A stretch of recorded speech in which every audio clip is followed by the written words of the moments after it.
Il y a du droit. Michel Burgon. Bonjour. Le gouverneur de l'État contredit le maire de New York. Le ministre de l'Intérieur et ses préfets donnent des leçons aux régions et aux maires. L'actualité déborde de conflits de compétences qui sont, trop souvent, la manifestation virulente de l'hypertrophie de l'ego des puissants plutôt que de leurs compétences. Lorsque des dommages sont constatés à l'issue de ces conflits, il ne suffit pas aux juges d'avoir tranché le nœud gordien et déterminé qui, en la circonstance, avait plus de droits que l'autre, la commune, le département, la région, l'Europe, l'ONU. Il faudra surtout examiner si l'autorité qui a pris la main a ou non causé un dommage. En droit français, la responsabilité de l'État ou responsabilité administrative se traduit par l'obligation de réparer les préjudices causés par son activité ou celle de ses agents. Tout fait quelconque de l'homme qui cause à autrui un dommage oblige celui par la faute duquel il est arrivé à le réparer. C'est notre code civil.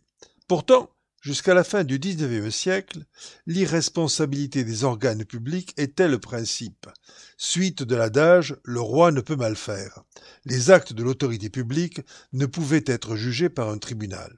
Seul le recours gracieux permettait d'obtenir réparation des dommages par l'appel à la sagesse. Le 8 février 1873, le tribunal des conflits, par l'arrêt Blanco, reconnaît la responsabilité de principe des personnes publiques.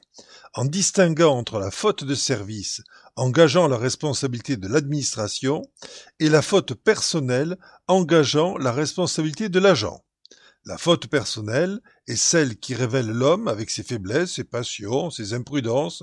La faute de service est celle de l'administrateur, plus ou moins sujet à erreur. Cette distinction reste intemporelle et les cacophonies actuelles méritent une réflexion qu'elle éclaire parfaitement. Des maires, dont celui de Toulouse, ont eu la prudente initiative de décider de rendre le port du masque obligatoire. Celui de Sète de fermer sa ville aux touristes. Le ministre de l'Intérieur a demandé au préfet de retirer ses arrêtés. Un importateur a livré des masques à la région Bourgogne-Franche-Comté. La préfecture a usé de son droit de tirage prioritaire à la fureur des élus. Le ministre a confirmé. Qui saura dire les bons aspects de ces décisions nationales ? Était-elle juridiquement régulière ? Les juristes déborderont de finesse pour essayer de donner raison à leurs favoris. Les magistrats seront bien en peine pour arbitrer leurs arguments. Pourtant, inéluctablement, des personnes développeront des infections virales postérieurement à ces décisions.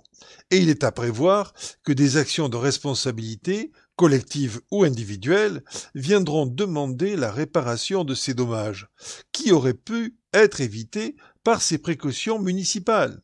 Faute personnelle du ministre ou de service du ministère, la responsabilité de l'État dans l'obstacle aux mesures de précaution, la perte de chance qui s'ensuit, ne sera pas trop difficile à démontrer. En aucun cas, il ne saurait y avoir d'exonération tirée de la réception de conseils dits mauvais pour se défausser.